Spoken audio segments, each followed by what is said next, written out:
जय श्री कृष्ण दोस्तों, बीएसएनआ फैमिली में आपका स्वागत है। दोस्तों, नवरात्रि के बहुत ही पावन शुभ दिन चल रहे हैं और इस बार नवरात्रि में 90 वर्षों के बाद ऐसा शुभ संयोग बना हुआ है।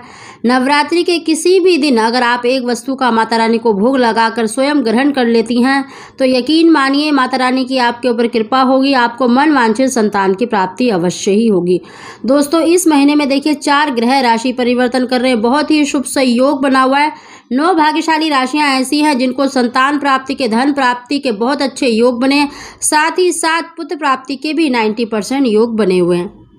ग्रहों का गोचर देखिए 12 राशियों के लिए ही बहुत ही बेहद ही खास रहने वाला है, लेकिन 9 भाग्यशाली राशियां ऐसी हैं जिनको सबसे अधिक लाभ मिलने के योग बन रहे हैं, तो उसकी हम जानकारी दे रहे हैं। दोस्तों, साथ ही आपको एक ऐसा उपाय बता रहे जिसके करने से निश्चित ही आपको माता रानी की कृपा प्राप्त होगी और मन वांछित संतान की प्राप्ति अवश्य ही होगी।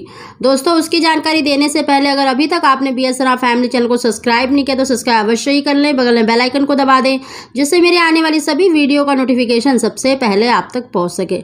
दोस्तों, इस बार देखिए नवरात्रि में बहुत ही श्रेष्ठ योग बना हुआ है, राजयोग बना हुआ है, संतान योग बना हुआ है और 9 राशियों के लिए तो बेहद ही खास रहने वाला है ये नवरात्रि के दिन। दोस्तों, वैसे तो आप इस उपाय को देखिए किसी भी नवरात्र में कर सकते हैं, लेकिन अगर आप संतान की, पुत्र की इच्छा रखते हैं तो 5वां नवरात्र स्कंद माता का होता है जो संतान को देने वाली है, या फिर जब आप कन्या पूजन करते हैं अष्टमी नवमी के दिन भी इस उपाय को कर सकते हैं।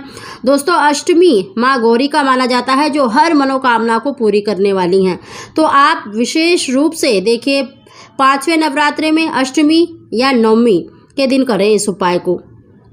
दोस्तों, इस उपाय को आप देखिए किसी भी समय कर सकते हैं, लेकिन सुबह स्नान करने के बाद आपको देखिए अगर हो सके तो पीले वस्त्र धारण करें, पीले नहीं पहन सकते तो लाल पहने, और साथ ही माता रानी का आपको पूजन करना है, उनको मतलब रोली जो सिंदूर आप अर्पित करती हैं वो लगाएं, अक्षत लगाएं। दोस्तों, अगर आप 5वें नवरात्र में कर रहे हैं तो 5 की संख्या में आपको माता रानी को वस्तु अर्पित करनी है। 5 पीले फूल, अगर आप माता रानी को माला पहनाएं तो बहुत ही श्रेष्ठ है, नहीं तो आप 5 पीले फूल ले लें, 5 पीले फल लेने हैं, और फल में अगर आप केले ले लें तो बहुत ही श्रेष्ठ है क्योंकि जो केले होते हैं दैविक फल माने जाते हैं।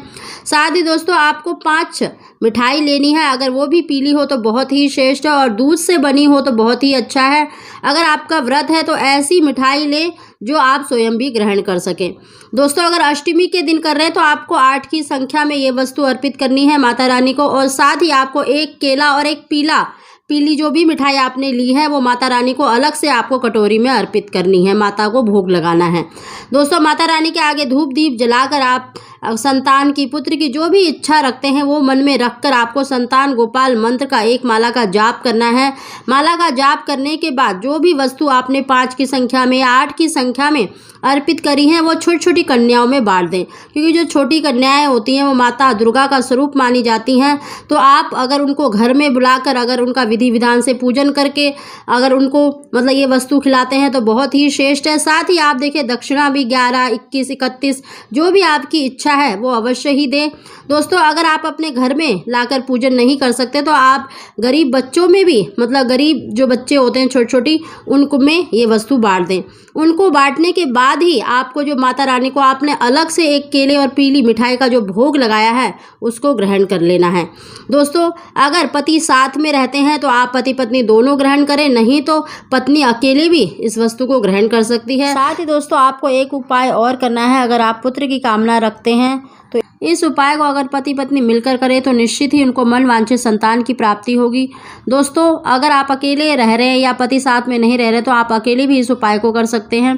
दोस्तों, आपको एक जटा वाला नारियल लेना है, उस पर स्वास्तिक बनाकर और 7 बार कलावा लपेट कर अपनी मनोकामना बोलते हुए लपेट दें और माँ दुर्गा के चरणों में अर्पित कर दें और उसको चढ़ा ही रहने। दोस्तों, अगर आप इस उपाय को देखिए 5वें नवरात्रे में कर रहे हैं तो आप उस नारियल को मतलब अष्टमी तक चढ़े रहने दें। अगर आप अष्टमी के दिन कर रहे हैं तो नवमी तक चढ़े रहने दें और अपने घर में किसी भी बड़े बुजुर्ग से अपनी झोली अवश्य भरवाएं या फिर अपने हस्बैंड से ही अपनी झोली भरवाएं, और उसमें से देखिए अगर नारियल का बीज निकल आता है तो उसको स्त्री बिना दांत लगाए निगल जाए।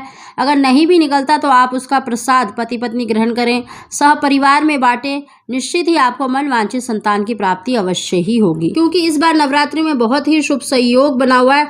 दोस्तों 9 भाग्यशाली राशियां ऐसी हैं जिनको संतान प्राप्ति के बहुत ही श्रेष्ठ योग बने हैं, उसकी भी जानकारी दे रहे हैं।